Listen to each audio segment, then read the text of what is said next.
जय श्री राम। आपका बहुत बहुत स्वागत है। आम आदमी पार्टी के एक और नेता को जल्द ही जेल का बुलावा आने वाला है। जेल के दर्शन होने वाले हैं। बात छापेमारी तक आ चुकी है। ईडी की एंट्री हो चुकी है। करोड़ों करोड़ के घोटाले में अब आम आदमी पार्टी के एक और नेता फंसते दिख रहे हैं।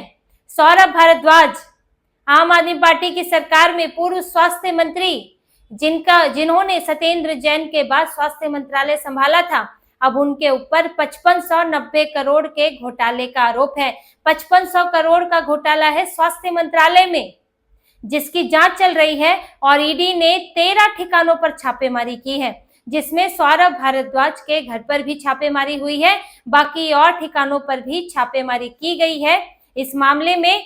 और देखिए, पहले तो मामला सिर्फ एंटी करप्शन ब्यूरो तक था, लेकिन अब ईडी की भी एंट्री हो चुकी है। यानी कि मामला मनी लॉन्ड्रिंग का भी हो सकता है कि यहाँ वहां से पैसा लिया, हवाला किया, हवाला कारोबार किया, पैसे की हेराफेरी हुई है। इसीलिए ईडी की एंट्री हुई है और कड़ियां तलाशी जा रही है, क्योंकि घोटाला बहुत बड़ा है।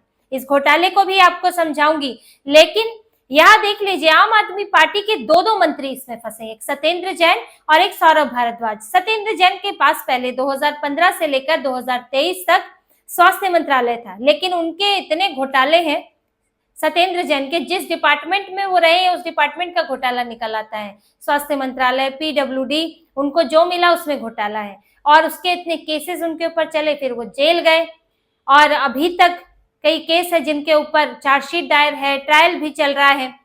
लेकिन जब मनीष सिसोदिया शराब घोटाले में गए थे जेल, और उनको भी यहाँ पर जेल में रखा गया, फिर उन्होंने भी इस्तीफा दिया, तो ऐसे में सत्येंद्र जैन को भी इस्तीफा देना पड़ा स्वास्थ्य मंत्रालय से। और फिर जिम्मेदारी सौरभ भारद्वाज को दी गई। 2023 से 2025 तक वो स्वास्थ्य मंत्री थे।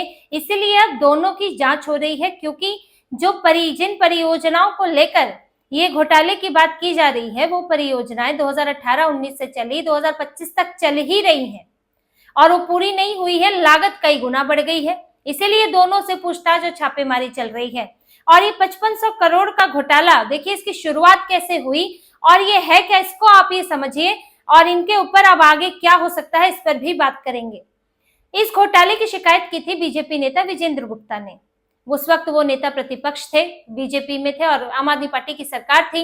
उनका ये आरोप था कि कई अस्पतालों की परियोजनाओं का काम शुरू हुआ, लेकिन वो पूरी नहीं हुई, लागत कई गुना बढ़ गई और निजी ठेकेदारों के साथ मिलीभगत हुई है।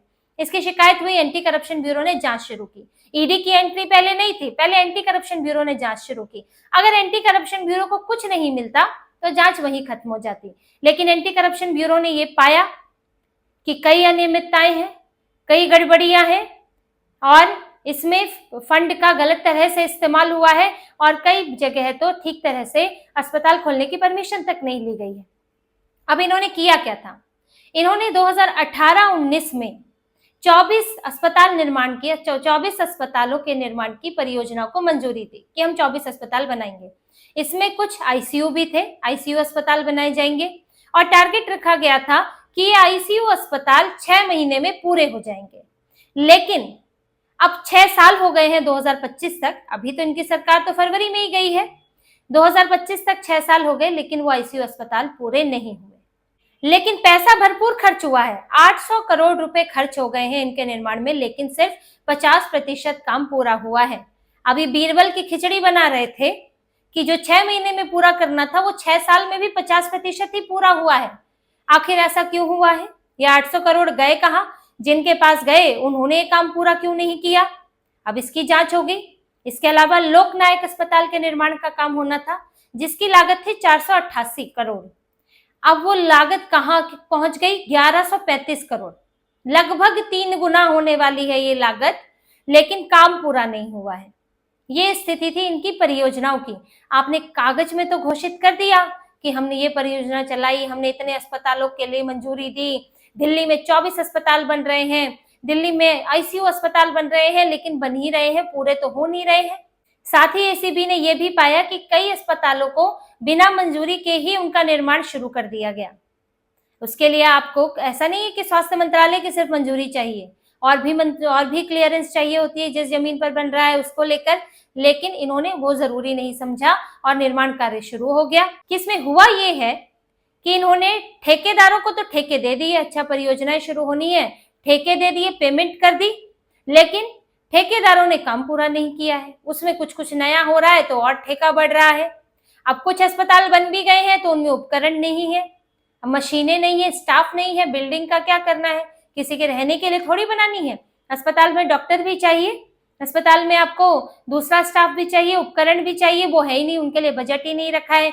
ये बात पहले भी उठी थी और ये बात एलजीवीके सक्सेना ने उठाई थी कि आपने अस्पताल निर्माण के लिए परियोजना शुरू कर दी, बजट उसके लिए रखा नहीं, आपको उसने से बिल्डिंग के लिए बजट रखा है, बाकी का बजट आएगा कहाँ से?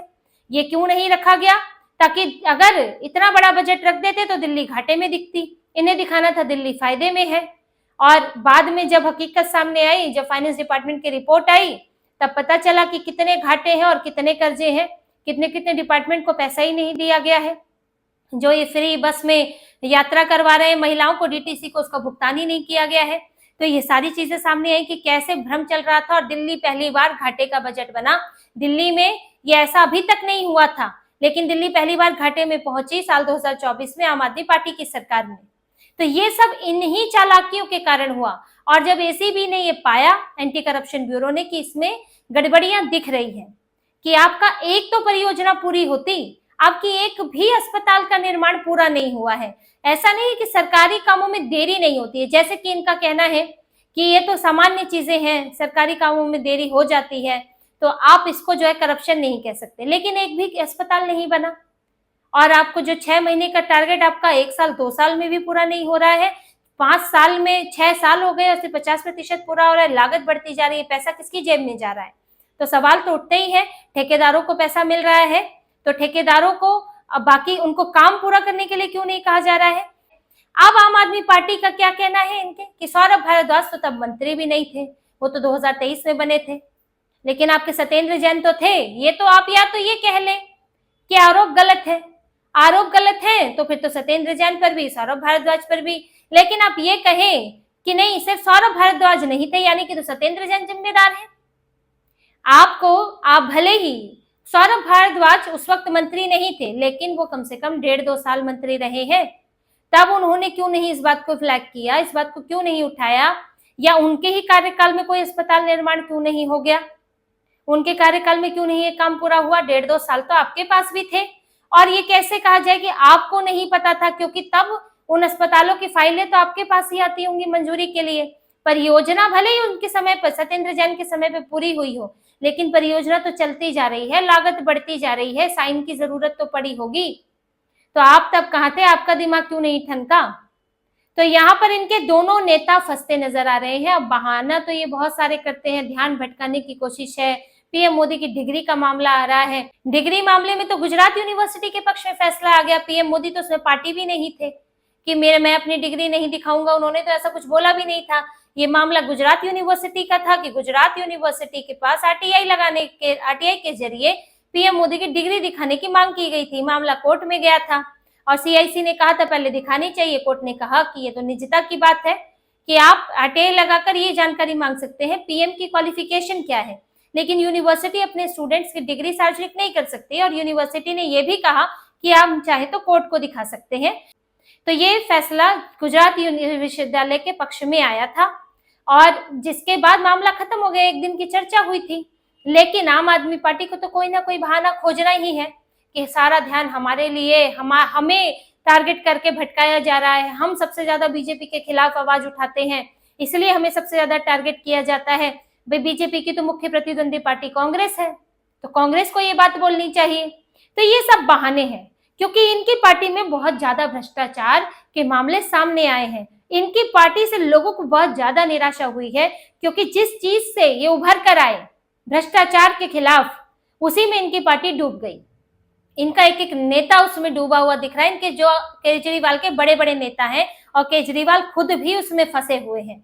मनीष सिसोदिया, सत्येंद्र जैन, अब तो सौरभ भारद्वाज, और तरह तरह के घोटाले इनके ऊपर चल रहे हैं। लेकिन सौरभ भारद्वाज, अब इसमें देखिए बात बढ़ गई है, ईडी ने छापेमारी की है, इसके बाद जो सबूत मिलेंगे उसके बाद हो सकता है सौरभ भारद्वाज को समन भेजा जाए। जैसे कि मनीष सिसोदिया के मामले में छापेमारी हुई थी, फिर समन भेजा गया था, फिर इनको जेल में रखा गया था पूछताछ के लिए। हो सकता है कि सौरभ भारद्वाज के पास भी समन आएगा। ये स्टेप बाय स्टेप होता है। शिकायत हुई, एसीबी ने जांच की, फिर लगा ईडी की जरूरत है, ईडी अब छापेमारी कर रही है, कुछ और चीजें देखी जाएंगी, समन दिया जाएगा, बुलाया जाएगा, फिर इनकी कस्टडी मांगी जाएगी, फिर सौरभ भारद्वाज भी दर्शन करेंगे तिहाड़ के। अभी तक तो वो सिर्फ केजरीवाल से मिलने जाते रहे हैं, लेकिन अब वो दूसरी तरफ भी, उन्हें सलाखों की दूसरी तरफ भी जाने का मौका मिलेगा सौरभ भारद्वाज को भी। और इस कारण से इनकी पार्टी बौखलाई हुई है कि अब अगर वो जाके क्या क्या बोलते हैं, क्योंकि अब तो सत्ता में भी नहीं रहे हैं लोग, तो वहां पर अब जाएंगे, अब तो मंत्री की सुविधाएं भी उनको नहीं मिलेंगी। ये इस्तीफे इसलिए ही नहीं देते हैं कि वहां बैठकर सुविधाएं मिल जाती है मंत्री पद की। तो सौरभ भारद्वाज की मुश्किलें बढ़ गई है इस मामले से। अब ईडी की जांच और बढ़ रही है और इनके तो सरकार के नए नए घोटाले भी सामने आ रहे हैं। कब जो है शराब घोटाले का ट्रायल शुरू हो जाए, इसका भी डर इन्हें लग रहा है। तो आम आदमी पार्टी की मुश्किलें तो हैं और अरविंद केजरीवाल और इनके आसपास के नेता अब भ्रष्टाचार में फंसते जा रहे हैं। तो इसी तरह की और खबरें और विश्लेषण आपके लिए लाते रहेंगे, हमसे जुड़े रहिए, सब्सक्राइब कीजिए, कमेंट कीजिए। बहुत बहुत धन्यवाद। जय श्री राम।